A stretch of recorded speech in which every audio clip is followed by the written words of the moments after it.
So I tuned in to the very first episode for FYRE Wrestling, and if I could be 100% honest, I did not like it. And this is coming from someone who has done a lot of behind the scenes. You know, a lot of people, they're going to try to, shit on my opinion and say I don't know anything. Y'all don't really know me. I try to explain who I am. You guys don't want to listen. Now, I'm ready to give constructive criticism on this episode alone. There's nothing wrong with a 2 to 3 match format. It is a very easy way to keep people invested in the product and to put out more episodes. Now, behind the scenes, from what I'm hearing from insiders, is that it took the company a lot longer to get this episode out. So everything was pre-recorded, and there's nothing wrong with that. Don't get me wrong, there is nothing wrong with pre-recorded stuff. Now, I'm watching this episode, and the one thing that kind of tuned me out was commentary. The commentary team, I don't know who they were, but it seemed like they weren't on par with each other. They weren't really calling the match down to every single fabric of the storytelling being told in every single match.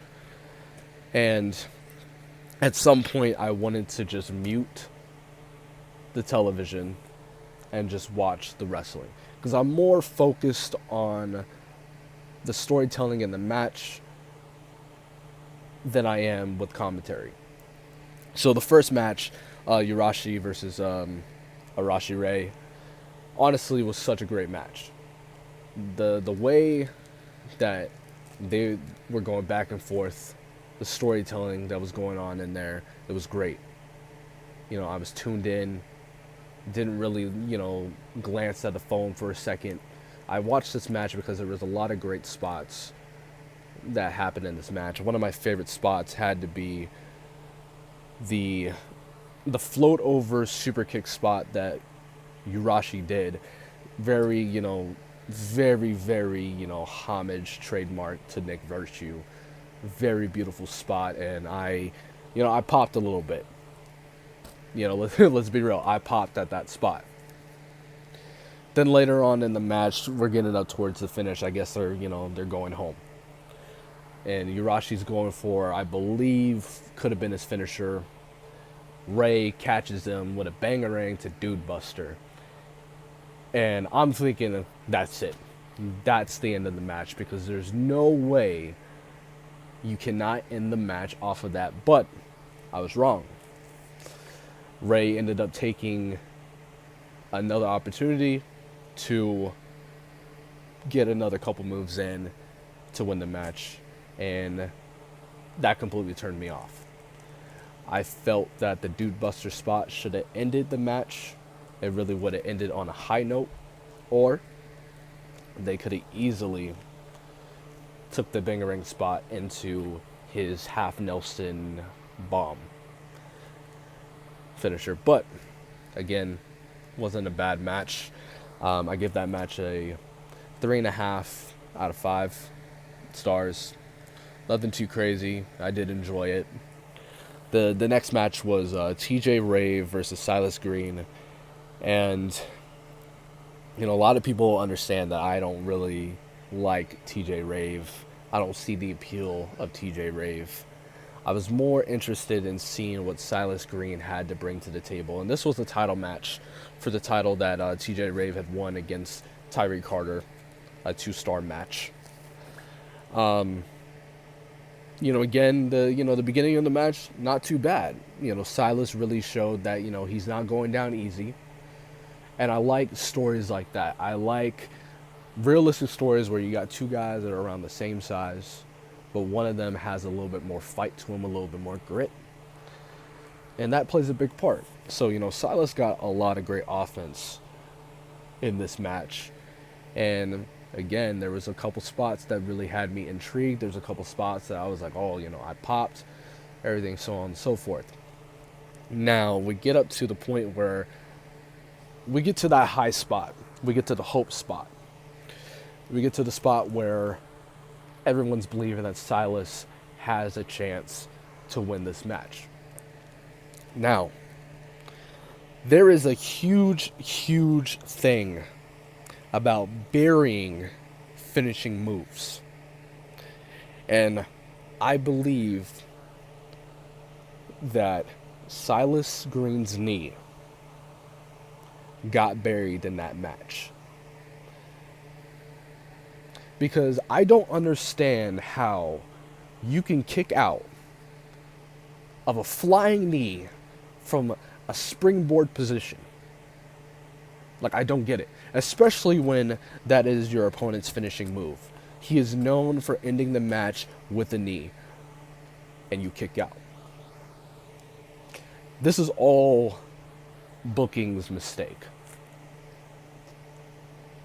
Whoever booked this match, I understand that, you have to build your champion accordingly. You have to build him up and you have to have him reign a little bit. But whose idea was it to bury someone's finishing move on the first episode? Now, I can understand if this match was maybe just a regular main event, no title match, and Silas won off that knee, and then later on down the road, and maybe at the CPV, they do a spot. They do that spot, that springboard knee spot, and then TJ Rave kicks out. That is understandable, and that's how you can bury the move. But not on the first episode where Silas was making an impression on everyone on who he is. This is the first time that I've seen Silas Green in a match, and I'm disappointed.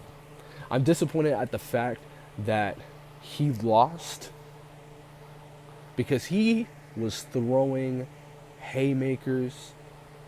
He was throwing strong strikes. And I get that there has to be those hope spots for TJ. There has to be those moments for the baby face to really, show that he's still in this. But honestly, no. TJ Rave should have lost that match. Because it could have obviously built a story between Silas and TJ. But FYRE dropped the ball. And I don't know what else to say other than that FYRE episode 1 will only get a 2-star rating from me. That's just the way I believe it deserves. It deserves a 2-star rating because, again, there's a lot of things that the show is lacking. And hopefully they learn from their mistakes and episode 2 will become a new stepping stone for them. It will set a different tone. Before I, sign off, I do want to mention that even though they had 2 matches, there should have been at least a couple segments, either before, in the middle, or after matches, to really kind of set the tone of who is on the roster, what stories are being told, so on and so forth. But again, I've spoke my piece. Thank you for listening. Catch y'all later.